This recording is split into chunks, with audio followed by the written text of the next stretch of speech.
Mr. Speaker, I'm proud to support Bill C-38, an act to expand Nahanni National Park Reserve, and I'm glad that all members in this House will move this bill forward as quickly as possible.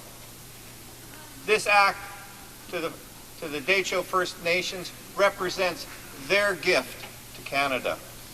The Nahanni is one of Canada's most beautiful places, with its mountains and karst canyons, wonders like Rabbit Kettle Hot Springs, Virginia Falls, and unspoiled wilderness, home to a variety of species: Dall sheep, mountain goats, woodland caribou, wolves, black bears, grizzlies, and trumpeter swans.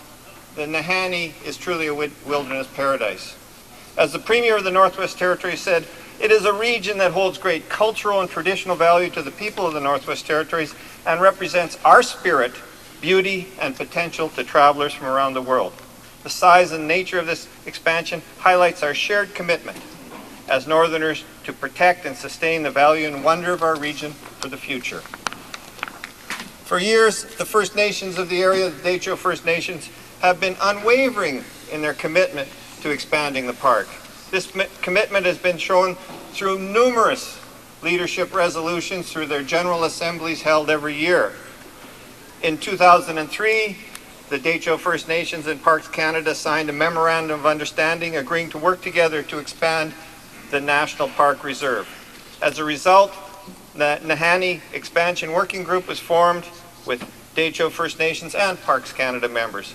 It directed research studies, managed public consultations, and developed boundary options for the Dehcho portion of the greater Nahanni ecosystem. The Nahanni Expansion Working Group studied grizzly bears, woodland caribou, Dall sheep, bull trout, vegetation, forest fires, glaciers, karst landscapes, tourism, and the socioeconomic impact of a park of this magnitude. These studies provided the working group with scientifically defensible conservation targets to assist in the development of boundary options. Extensive public consultations were held concerning the park expansion. The first round was centered around the local communities, and the second round was national in scope. The consultations indicated, both in the region and in Canada, overwhelming support for the expansion of Nahanni National Park. This cooperative effort has resulted in the bill before us today. Once enacted, this bill will protect large areas of vital habitat for several key species currently listed as species for special concern. Specifically, this means the protection of habitat and ranges for about 500 grizzly bears, 2 herds of the northern mountain population of woodland caribou, Dall sheep and mountain goats, trumpeter swan nesting areas, and entire bull trout systems.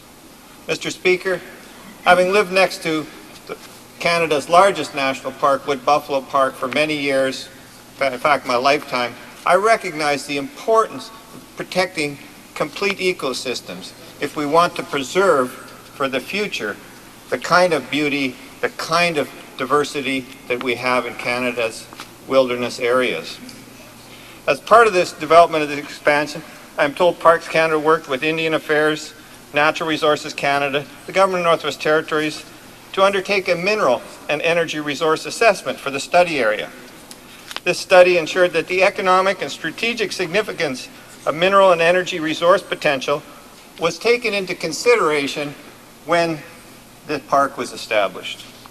The result was a boundary that balances key conservation targets and potential future economic benefits. 9% of the Dehcho Park was excluded because of the potential of these mineral resources and hydrocarbon development. Also excluded were the existing mineral claims and mineral leases, such as the operating Cantong mine and the Prairie Creek mine, currently under development. Finally, all of the community lands around the community of Nahanni Butte remained outside the park. I'd like to take a moment to thank those in the Dehcho region who worked so hard to bring about this expansion. The members of the Expansion Working Group, Jonas Antoine, Peter Cizik, and Laura Pitkinen of the Dehcho First Nations, Steve Cato and Dave Murray of Parks Canada. I'd like to recognize the Superintendent of Nahanni National Park Reserve, Chuck Blythe, for his hard work as well. I'd like to recognize the 3 Grand Chiefs of the Dehcho First Nations, whose unwavering support to develop the park made it happen, and those are Grand Chief Jerry Antoine, Grand Chief Mike Nadley, and Grand Chief Herb Norwegian. At the same time, I'd like to recognize as well the important and significant contribution that the elders of the 9 communities of the Dehcho made to this process. Without their support, without them standing up and saying that this park was required, you wouldn't have seen the politicians and the chiefs take such a strong position. So the elders of the region have played a significant role in making this happen. And to all the other community members, to the people of the region who provided advice and many hours of hard work, our thanks go out as well.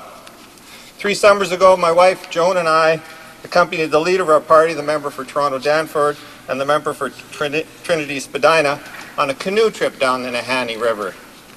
We all found this trip to be awe-inspiring. In the canyon that had never been glaciated, the walls of which are hundreds of millions of years old. Truly spectacular, truly something that I would recommend to all the members of the House as one of the things that you may look at on your bucket list. The Nahanni has a special a place in the heart of Northerners. The Virginia Falls are a place of pristine beauty. Now, with the protection of the entire watershed, those waters will remain pristine for generations to come. To the First Nations people of the region, the Dehcho, the Nahanni is sacred. And I only have to say, to take the trip on the river, to go into that region, is to understand their history and their reasons to hold it the way they do. When this bill was introduced, I'd hoped that we would have time to go to committee and to go through the process of Parliament, to give the Minister the opportunity to explain how the expansion would be implemented. In the interest of moving forward, the Minister has been very kind in providing written commitments on the implementation of the expansion, and I want to thank him here for those today. In a letter, the Minister advised that Canada will invest $1.4 million in ongoing annual operations and maintenance funding to the existing park. The letter also contained a commitment to capital funding to build facilities to support the expansion. Officials with Parks Canada advised me that the amount of this capital expansion will be in excess of $5 million. The Minister also committed to the ongoing cooperation with the Dehcho First Nations in the management of the park, and that the co-management regime will be a part of a final agreement on land, resources, and self-government with the Dehcho First Nations. As I've already told the Minister, I'll be keeping a close eye on how the implementation of this expansion is proceeding. If there are any delays, I'll certainly be calling on the Minister to explain why things are not proceeding, something that any member of this House would do. Mr. Speaker, I thank the members of this Parliament in showing unanimity today in moving this bill forward. I thank the Minister for his hard work and for his direction to his government to move this forward. And I trust that the Senate will provide us the equal respect. To the Dehcho First Nations, to the people of the Northwest Territories, Masi Cho, for a gift that will keep on giving to Canadians for all time. Thank you, Mr. Speaker.